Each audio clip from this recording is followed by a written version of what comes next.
What's going on, guys? Back again with another Overemployed video. If you haven't already, check out the masterclass in the pinned comment below or in the description, and join the free newsletter and the Discord if you guys want to get bonus Overemployed free content. So you're probably curious, if you haven't heard about overemployment, what is that? You ask yourself, does this actually work? There's no way I can actually work multiple remote jobs. If it's so easy, anyone would be doing it. There has to be a catch. I'm not going to do it. You wake up the next morning, probably your alarm rings at 7 a.m. It's a shitty morning. You press snooze. Oh, alarm rings again. Now it's 8 a.m. You click snooze again. And then eventually you're a little late for your morning meeting, and then you have to rush to your desk. It's a shitty morning. You're probably going to be pissed, right? You're tired of only making 3-4K a month, barely saving any money per month. Basically, all your money is going to your rent and your bills.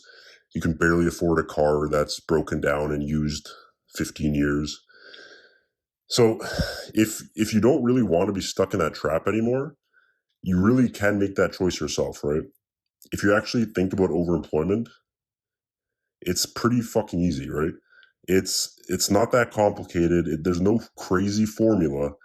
Get the masterclass, but again, you don't need the masterclass. We've never sold you guys on absolutely needing it. It'll make your life 100 million times easier, but you can do it all by yourself, right? Like, we've been telling you in every video how to become overemployed. Like, the system's out there. Like, at the end of the day, you just have to take the leap yourself, right? Like, if you already have one remote job, the secret is so fucking simple. We've said this a million times, and we say it a lot in the masterclass as well, but at the end of the day, the secret is doing whatever you did to get your first job. And that's literally it. And you just have to repeat that step over and over up to the amount of remote jobs that you want. So step 1, apply to jobs. Step 2, apply to more jobs. Step 3, read your rejection emails. You're going to get a lot of them. And then step 4, apply to more jobs. And then step 5, oh, did I mention apply to more jobs? It's pretty fucking obvious at this point, right? Step 6, accept your interview request. You're going to start getting interviews. Get those interviews, accept them, either do amazing or bomb them, do terrible, have the most embarrassing experience you've had in front of a bunch of random people on a Zoom call. But you're also going to get experience, right? The more you fail, you'll also learn. If you don't do those interviews, you're never going to learn how to succeed, right? Like, every failure, you have to realize it's actually beneficial. Like, in my view, failure doesn't even exist. It's either you learned or you succeeded, right? And every time you don't get the result you wanted, you learn something. So keep applying to more jobs too. While you wait for offers, keep applying. And finally, the final step, what is it, step 10, step 20? I don't know, who cares? You're going to accept your job offer. And at this point, you're probably going to notice you're getting more constant responses to your applications. I don't know if it's the universe rewarding your hard work. People say luck. People say the people that are the luckiest are the people that work the hardest. That's probably it, right? And you never know. You might even get greedy, but don't get greedy, right? Feel out the jobs, see how demanding they are, and then take your time.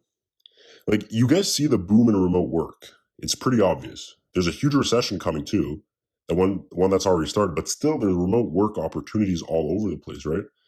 And remember, guys, I truly believe overemployment is not like a short-lived trend. I think this is an opportunity that will last decades, potentially. And I want to give you guys some rules on top of that. So once you get those jobs, how to maintain them, things like that. So rule number 1, stack on as many jobs as you can handle. So this is different for everybody, but you have to realize some people have different appetites for different type of workloads, and you have to realize who you are. I'm not saying you should settle, but be realistic. Be delusional too if you want to be. It depends on the results you want, right? But there's no rush, right? Do what you can handle and do it right. Rule number 2 is keep it simple. A lot of people talk about buying tech, monitors, KVM switches, whatever the hell. Who cares, right? Like, the more you do it, you're going to realize half of that stuff's bullshit. Most of it's just stuff you wanted to buy just because you feel like buying something. You like scrolling Amazon, getting the dopamine rush from clicking buy on a 4K monitor. But at the end of the day, it doesn't really matter. I mean, depending on your use case, I'm sure maybe some people need 6 monitors for the things they're doing, but most people can get away with just using a laptop, right? 3 laptops on a desk, boom, that's all you need. You don't need all that extra bullshit. Rule number 3 is don't be a star. So you don't need to impress anybody. You guys realize, like, these companies can lay you off at any moment, right? Even if you're the best possible employee. At the end of the day, it's all about money. It's a business, right? So obviously do the best work you can to an extent, right? You don't need to be worried about taking the extra mile every single time. You might sometimes, if you have super strong pride, think you're being too average. You might get annoyed by that. But it is what it is, right? Like, if you guys want to do more work, sure, do it, but realize you're going to have less time for your other jobs and you're going to probably take a hit on money. So you have to deal with that balance yourself. Rule number 4 is organize yourself.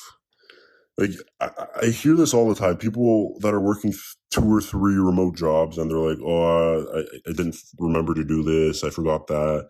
Oh, I have a meeting here that I forgot about because I didn't check my, like, plan your shit out, right? Like, it's not that difficult to just look ahead and plan your stuff out. And obviously, sometimes you can't plan it out, but as much as you can, plan your days and your weeks out, right? Like, write everything down. You don't need to write everything down. Everything's already probably in your calendars, but if not, write it down. But just organize yourself to the best of your ability.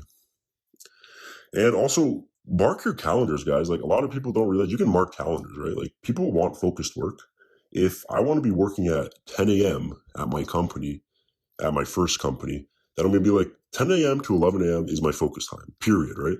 Sure, you can message me, but maybe I won't be able to join a meeting, right? And I think if your company allows it, your team allows it, why not take something you're entitled to, right? I'm not saying you should try to create completely new structures of work styles at your company, but if people are okay with you doing focus work periods, then take that opportunity, right?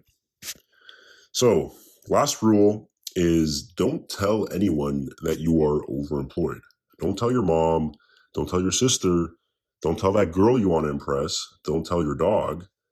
Don't even tell your pet rock, okay? Like, no one really has to know. It's kind of the golden rule.